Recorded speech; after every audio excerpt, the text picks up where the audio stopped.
This is part 5 in a video series I'm making on the evidence for the resurrection of Jesus. In part 1, I went over historical methodology. If you haven't seen this video yet, I recommend that you watch it first so that you understand what I'm doing and don't attack a straw man because I cite a passage from the New Testament. I'm not doing anything different than what any non-Christian historian would do when I approach the New Testament. I'll be applying the criteria of authenticity to them to see what we can affirm as historical, wholly apart from presupposing the inspiration or inerrancy of the New Testament. This is how historians would approach any ancient document. I also explained that I'll be using a minimal facts approach. In part 2, I went over the evidence for that first minimal fact, that Jesus died by crucifixion, and in part 3, I looked at the evidence for Jesus' tomb being found empty by a group of his women followers the Sunday following his crucifixion. In part 4, I talked about the evidence for Jesus' postmortem appearances to his disciples. In this video, I'm going to be talking about 2 more minimal facts, the postmortem appearances to Paul and James. First, let's look at the church persecutor, Paul. It's pretty obvious that Paul claimed to be an eyewitness of the resurrection. In 1 Corinthians chapter 15, verse 8, immediately after citing the early resurrection creed, he said, quote, "Last of all, as to one untimely born, he appeared to me also," end quote. Earlier in that same letter, he asked rhetorically, "Am I not free? Am I not an apostle? Have I not seen our Lord?" 1 Corinthians 9:1. So from Paul's own pen, he tells us that he had a postmortem appearance experience. So by the criterion of eyewitness testimony, this is really strong. However, some skeptics may balk and say, yeah, he said he saw Jesus raised from the dead, but anyone can claim anything. I can claim I saw Santa Claus leaving toys under my Christmas tree last December. That doesn't make it true. How do we know Paul isn't just lying? This is a fair question. This is why in my prior work on the resurrection, instead of merely pointing to where Paul says he saw Jesus, I made an inferential case for his postmortem appearance. I did this in my blog post series, The Evidence for Jesus' Resurrection, and in my book, My Redeemer Lives, Evidence for the Resurrection of Jesus, which, by the way, is available on Amazon.com in paperback and Kindle. And that is what I'm going to be doing in this video. I'm going to be making an inferential case for the postmortem appearance to Paul. First, let's look. The way I get to this inference is by sandwiching Paul's claim between 2 historical facts about Paul that we can establish via the criteria of authenticity. Those facts would be that Paul was a persecutor of the church prior to becoming a Christian, and that he suffered and died for his faith. Now, how do we know that Paul was a persecutor of the church? Because in his epistles, he says he was. In 1 Corinthians 15:9, after citing the creed to the Corinthians, Paul said, quote, "For I am the least of the apostles, and do not deserve to even be called an apostle, because I persecuted the church of God." End quote. Likewise, in Galatians chapter 1, verses 13 to 14, Paul said, quote, "For you have heard of my previous way of life in Judaism, how intensely I persecuted the church of God and tried to destroy it. I was advancing in Judaism beyond many of my own age among my people, and was extremely zealous for the tradition of my fathers," end quote. Now, I am inclined to believe that Paul is telling the truth here on the basis of 3 reasons. The first reason is the principle of embarrassment. The principle or criterion of embarrassment states, if you'll remember, that if an author mentions something that is embarrassing to himself, embarrassing to someone he cares about, hurts an argument he's trying to make, or is in any way detrimental to him, yet he mentions it anyway, it's very likely to not be made up. People make up lies to make themselves look good. They don't make up lies to make themselves look bad. Paul is mentioning things about himself that cast him in a pretty bad light. Think about it for a moment. If you were writing a letter to someone, would you lie about having a drug abuse problem that you didn't actually have? If you were writing a letter to some friends, would you make up lies about how you terrorized your local neighborhood? Or if you were a convert to Judaism, would you write a letter to a synagogue saying that you used to be anti-Semitic and you were a Nazi who went around killing Jews? Are you going to make things like that up? No. You probably wouldn't even admit things like that even if they were true, but you especially wouldn't say things like that if it were not true. People don't make up lies that make themselves look bad. Paul would never say that he was a persecutor of the church if it wasn't true. Paul would never say that he purposefully went around terrorizing people if that didn't actually reflect reality. The second reason I think Paul is telling the truth when he says he's a persecutor of the church is the criterion of multiple attestation. Not only does Paul himself say that he was a persecutor of the church, but Luke mentions it as well in the book of Acts, in chapter 8, verses 1 to 4, and in chapter 9, verses 1 to 2. Paul and Luke are independent sources, and therefore there is multiple attestation to Paul being a persecutor. It is highly unlikely that both Paul and Luke independently fabricated the same lie. On the basis of the criterion of multiple attestation, we have good reason to believe that Paul persecuted the church. Now, let's look at that second fact that sandwiches the inference to Paul having a postmortem experience. That Paul became a Christian and then suffered and died for preaching the gospel.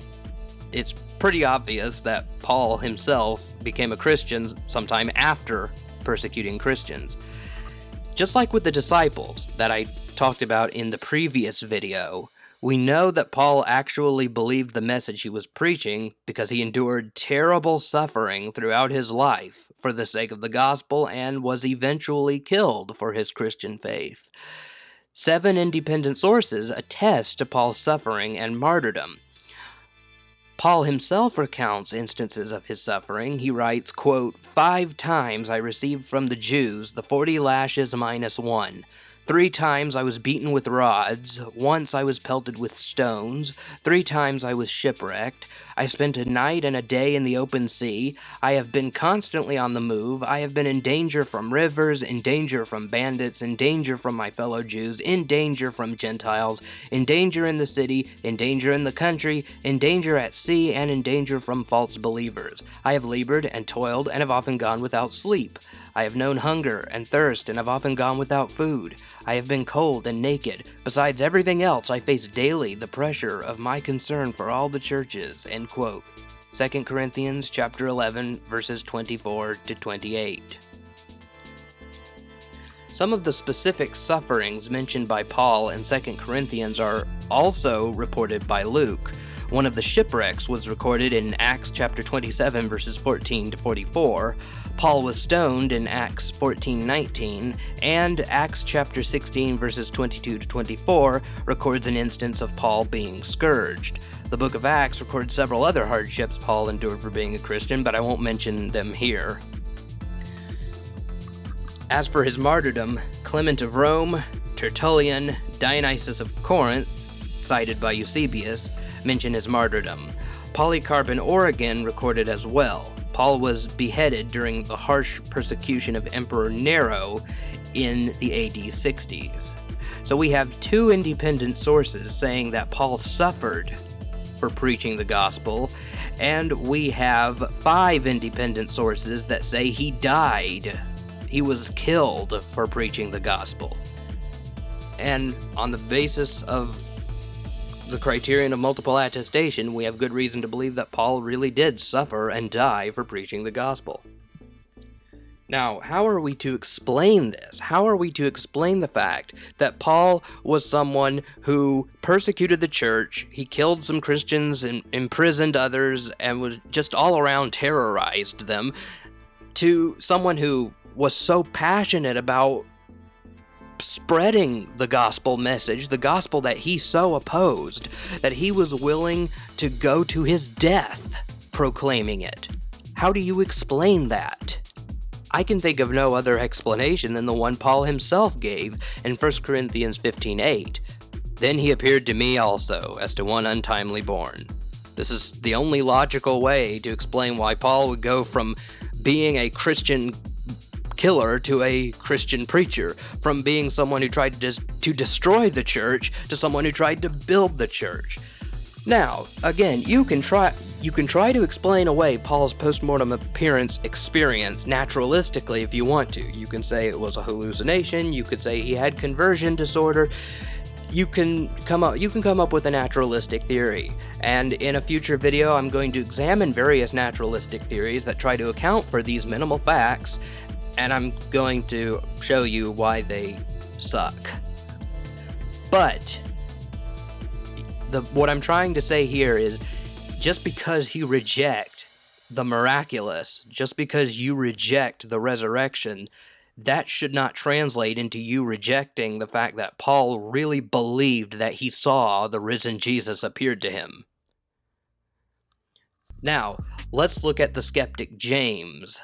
This is the fifth minimal fact, the semi-final minimal fact. Most skeptics I've conversed with love to go after this minimal fact because they say it has the least amount of evidence for it.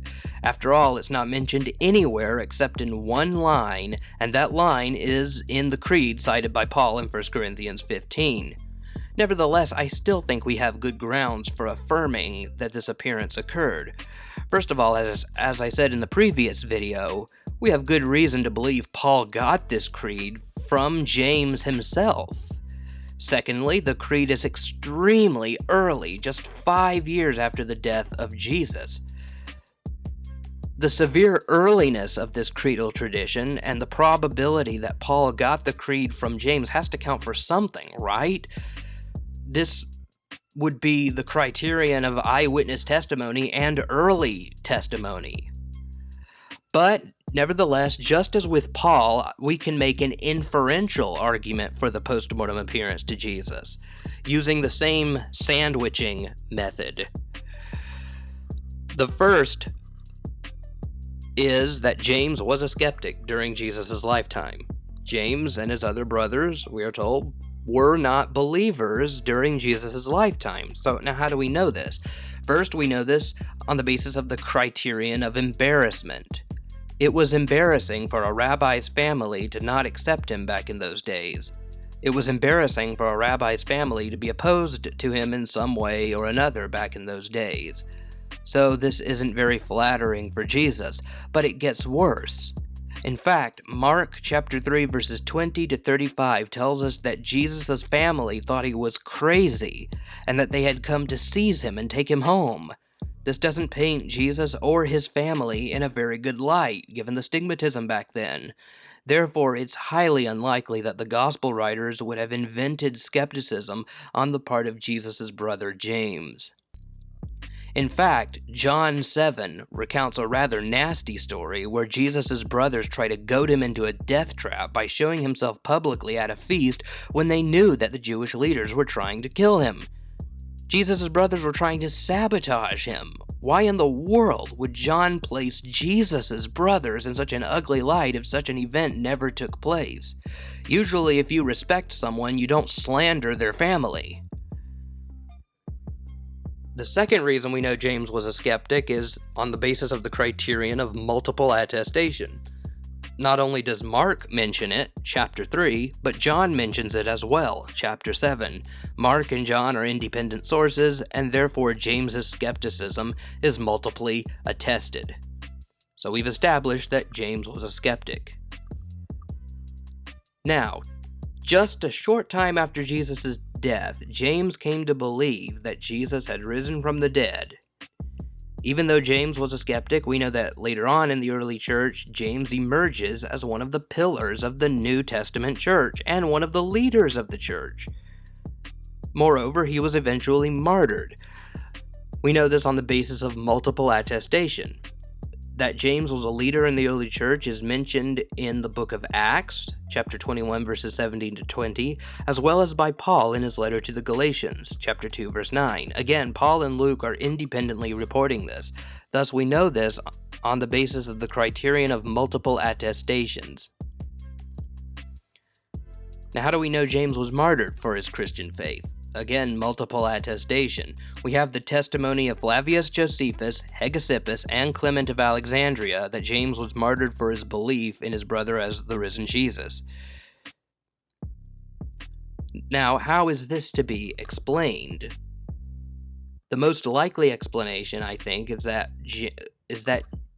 the risen Jesus actually appeared to James, or at least James thought Jesus appeared to him, as 1 Corinthians 5:7 says. New Testament critic Reginald H. Fuller agrees. He writes, quote, "Even if there were not an appearance to James mentioned by Paul, we should have to invent one to explain the transformation that occurred in James between the time of his unbelieving days when Jesus was alive and the time of leadership in the early church," end quote. And that's exactly the argument I'm making here. 1 Corinthians 15:7 aside, we have historically established that James was 1, a skeptic prior to Jesus' death, 2, shortly after Jesus' death, he became a leader of the Christian church and was willing to die for his faith. And how do we explain this seemingly overnight transformation if not that James had an experience which he perceived to be a visitation of the risen Jesus?